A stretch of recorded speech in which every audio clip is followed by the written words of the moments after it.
புதிய புதிய திட்டங்களை அமுல்படுத்துறதுக்கு அரசாங்கம் தயாராகி வருது. புதிய திட்டங்கள் அமுலாகி இருக்கிறது. அதுக்கிடையில அரசாங்கத்துக்கு எதிரான பாரிய ஆர்ப்பாட்டங்களையும் கூட்டங்களையும் நடத்துறதுக்கு எதிர்க்கட்சிகள் தயாராகி கொண்டிருக்கு. இந்த மாதிரி நிறைய விஷயங்கள் இன்றைய நாள்ல இருக்கு. அதுக்கு முதல்ல இன்று ஜனாதிபதியுடைய பிறந்தநாள். இனவாதம், ஊழல், போதைப்பொருள் ஒழிப்பு இந்த விடயங்களுக்காக ஜனாதிபதிக்கு இன்று ஏராளமான வாழ்த்துக்கள். அவருடைய பிறந்தநாளை வாழ்த்துறதை விட இந்த விஷயங்களுக்காக ஜனாதிபதி பெரிய அளவான செயல் திட்டங்களை கொண்டு வந்திருக்காரு. இதுக்காகவாவது அவருக்கு வாழ்த்துக்கள் சொல்லலாம் நாங்க அப்படின்ற மாதிரி நிறைய வாழ்த்துக்கள் இன்றைய நாள்ல சமூக வலைத்தளங்கள்ல இருந்தது.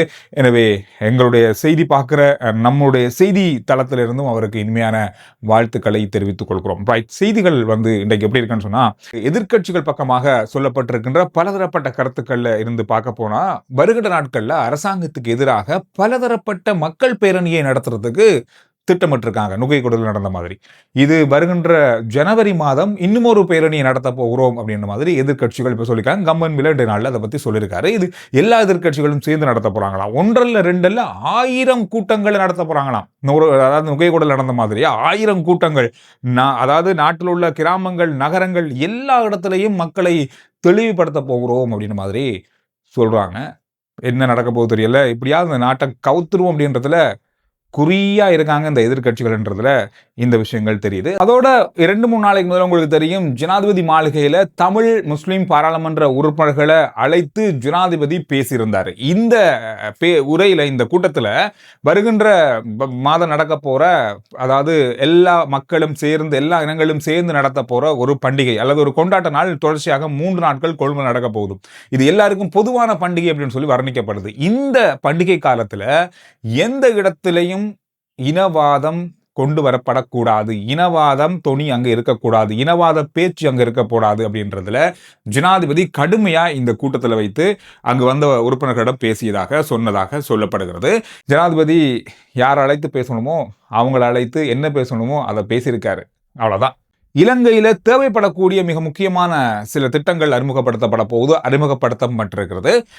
வருகின்ற ஜனவரி மாதம் முதல் பாடசாலை வேன்கள், வாகனங்கள், பஸ்கள்ல சிசிடிவி கட்டாயமாக பொருத்தப்பட வேண்டும் அப்படின்றத அமைச்சர் விமல் ரத்நாயக்க இன்றைய நாள்ல பாராளுமன்றத்தில் சொல்லியிருக்காரு. இதுல முக்கியமான ஒரு விஷயம் சொன்னா, பொருத்தப்படுகின்ற சிசிடிவி காட்சிகளை வீட்டில் இருக்கிற பெற்றோர் பார்க்கறதுக்கு ஏற்ற வகையில வடிவமைக்கப்பட வேண்டும்.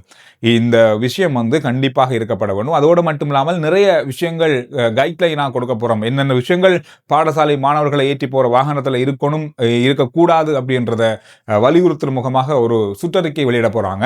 இதன்படிதான் இந்த பாடசாலை மாணவர்களை ஏற்றி போற வாகனங்கள் இருக்கணும் அப்படின்றது கட்டாயமாக்கப்பட போகுது. நல்ல ஒரு விஷயம். பல பாடசாலை வாகனங்கள் சேவையிலேயே இருக்கக்கூடாத அளவுல தான் இருக்கு. அந்த அளவுக்கு மோசமான, எங்கேயாவது பழைய கராச்சில இருந்து அதை செய்து பெயிண்ட் அடிச்சுட்டு மாணவர்களை தான் ஏற்றி போறோம் அப்படின்ற மாதிரி ஏற்றி போற மாதிரி தான் பல வாகனங்கள் இன்னும் இருக்கு. இந்த வாகனம் எல்லாமே ரோட்ல ஓடுறதுக்கே தகுதியற்ற வாகனங்கள், பல வாகனங்கள் பாடசாலை மாணவர்களை ஏற்றி போறதை நானே பார்த்திருக்கேன். எனவே இந்த திட்டம்ன்றது நல்ல வரவேற்கக்கூடிய ஒரு திட்டமாக இருக்கு. அதோட இன்னும் ஒரு முக்கியமான விஷயத்தை போலீசார் அறிமுகப்படுத்துறாங்க. அரெஸ்டிங் மானிட்டரிங் இன்ஃபர்மேஷன் சிஸ்டம் அப்படின்ற ஒரு விஷயத்தை, அதாவது AMIS அப்படின்ற சிஸ்டம். இது எப்படி வேலை செய்ய போகுதுன்னு சொன்னா, இப்ப யாராவது ஒரு போக்குவரத்து விதிகளை மீறுறவங்களுக்கு எதிராக தான் இது செயல்படுத்தப்பட போகுது. அதாவது இப்ப எல்லா போலீஸ் நிலையங்களுக்கும் கொடுப்பாங்க. நான் எங்கேயாவது போக்குவரத்து விதிமுறையை மீறிட்டோம்னா அது டிஜிட்டல் முறையில நாங்க இதுக்கு முதல்ல ஏதாவது செய்திருக்கோமா, வேற ஏதாவது தண்டனைகள் நாங்க பெற்றிருக்கோமா, வேற ஏதாவது முறைப்பாடுகள் நமக்கு இருக்கா, அதாவது பிடியானை இருக்கா, இந்த மாதிரியான விஷயங்கள் எல்லாமே இந்த சிஸ்டத்துக்குள்ள வந்துடும். நம்முடைய டிரைவிங் லைசனை ஸ்கேன் பண்ணும்போது இதுக்கு முதல்ல நாங்கள் ஏதாவது போக்குவரத்து விதிகளை மீறி தண்டப்பணம் செலுத்தியிருக்கோமா, அதே விஷயத்தை தான் இப்பவும் செஞ்சிருக்கோமா அப்படின்ற மாதிரியான எல்லா விஷயங்களையும் கண்டறியக்கூடிய விதத்தில் இந்த சிஸ்டம் அமைக்கப்பட்டிருக்கிறது. இது கைது செய்யறதை தடுக்கிற முகமாகவும் இருக்கும். காரணம்னா ஒரு விஷயத்தை நம்ம செய்யறோம்னா கைது செய்யப்படுவோம். அது நீதிமன்றத்துக்கு போய் ஏற்கனவே நமக்கு இது மாதிரியான சம்பவங்கள் நடந்திருக்கான்றதை பார்க்கறதுக்கு ஒரு 2-3 நாள் ஆகும். இந்த மாதிரியான விஷயங்களையும் தவிர்க்கிறது நல்ல விஷயம் இருக்கு. இது குறிப்பா எல்லா போலீஸ் நிலையங்களோடும் ஒன்றிணைந்து இது இயக்கப்பட ஆரம்பிக்கப்பட போகுது. இன்று முதல் பேருந்து கட்டணங்களை, அதாவது நம்முடைய ATM கார்டுகள்ல பயன்படுத்தக்கூடிய நடவடிக்கையை முதல் கட்டமாக ஆரம்பித்திருக்கிறாங்க. நாட்டில் பெய்து வருகின்ற மழை, 10 மாவட்டங்கள்ல தொடர்ச்சியாக கடும் மழை, வெள்ளம். இதன் காரணமாக 9 பேர் உயிரிழந்திருக்காங்க. நாட்டில் உள்ள முக்கியமான இடங்கள்ல இருக்கிற 15 குளங்களுடைய நீர்நிலைகளுடைய வான்கதவுகள் திறக்கப்பட்டிருக்கிறது. இலங்கையில ஒரே நாள்ல 10 பேருக்கு மரண தண்டனை விதிக்கப்பட்டிருக்கின்ற நாள்ல கடந்த கிழமையில் நாங்க ஒரு பார்த்தோம் 6 பேருக்கு ஒரே நாள்ல மரண தண்டனை, அதான் அதிகமான மரண தண்டனை ஒரே நாள்ல வழங்கப்பட்ட தீர்ப்பாக இலங்கையில் இருந்தது. இதையும் மிஞ்சி இன்றைக்கு 10 பேர் ஒரே நாள்ல மரண தண்டனைக்கு உட்படுத்தப்பட்டிருக்காங்க. இவங்களுக்கான தீர்ப்பு வழங்கப்பட்டிருக்கிறது.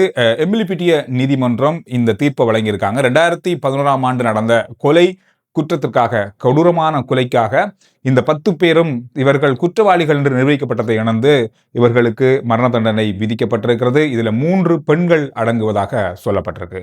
இலங்கை மின்சார சபை மிக பாரிய அளவான நட்டத்தை தொடர்ந்தும் சந்திக்கிறது என்றத இன்றைய செய்திகளில் பார்க்க கிடைக்குது. கிட்டத்தட்ட 50 லட்சம் குடும்பங்களுக்கான மின் இணைப்புகள் நட்டத்துதான் கொடுக்கப்படுதாம். தாவம் எதுவுமே இல்லை. 50 லட்சம் குடும்பங்களுக்கான மின் இணைப்புகள், கிட்டத்தட்ட நம்முடைய மின் இணைப்புகளில் 70% மின் இணைப்புகள் நட்டத்தெல்லாம் போகுது அப்படின்றது தான் மின்சார சபை தெரிவிக்குது. அதோட அமைச்சர் ஒன்றை நாளில் சொல்லியிருக்காரு. என்ன நடக்க போகுதுன்னா, வார வருஷம் மின்சார கட்டணம் அதிகரிக்க போகுது. அதுக்கான ஒரு முதல் படி இப்பொழுது ஆரம்பிக்கப்பட்டிருக்கு. காரணம், சர்வதேச நாணய நிதியம் அடுத்த கட்ட நிதி உதவியை நமக்கு வழங்குறதுக்கான அதாவது அந்த ஆய்வுகளை வார மாதம் செய்ய போறாங்க. இதுல இருந்து கொஞ்சம் கொஞ்சமாக என்னென்ன அதிகரிக்கணுமோ அது தாராளமா அதிகரிக்கும். இன்னும் ஒரு முக்கியமான செய்தி, பைபாஸ் சத்திர சிகிச்சை செய்யறதுக்காக 9600 பேர் லைன்ல இருக்காங்களான்டா பாருங்க. அந்த அளவு பெரிய அளவான நீளமான எண்ணிக்கை இருக்கிறது. குறிப்பா கிட்டத்தட்ட 5 வருடம் கூட ஒருத்தர் காத்திருந்து சத்திர சிகிச்சை செய்து கொண்ட சந்தர்ப்பங்கள் பதிவாகி இருக்கிறது. கிட்டத்தட்ட 5000க்கும் அதிகமானவங்க அவசரமாக பைபாஸ் செய்யக்கூடிய சத்திர சிகிச்சைக்கு உட்படுத்தப்பட வேண்டியவர்களாகவும் இருக்காங்க. இந்த 9600 பேர்லன்னா பாருங்க, இது அரசாங்க வைத்தியசாலைகள்ல இருக்கிற தாமதமாக பார்க்கப்படுது. கடந்த காலங்களில் பல வைத்தியர்கள் நாட்டை விட்டு வெளியேறியிருந்தாங்க. இந்த மாதிரியான பல பிரச்சனைகள் இப்போதான் நமக்கு கொஞ்சம் கொஞ்சமாக தெரிய வருது.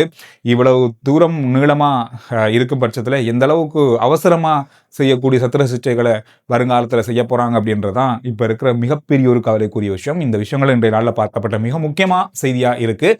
RJ Chandru report YouTube channel, Facebook page, WhatsApp சேனலுடைய லிங்க் வந்து முதல் கமெண்ட்ஸில் சுருக்கமான செய்திகளை நீங்கள் அதில் பார்க்கலாம். ஃபாலோ பண்ணுங்கள். அடுத்த வீடியோவில் சந்திக்கிறேன்.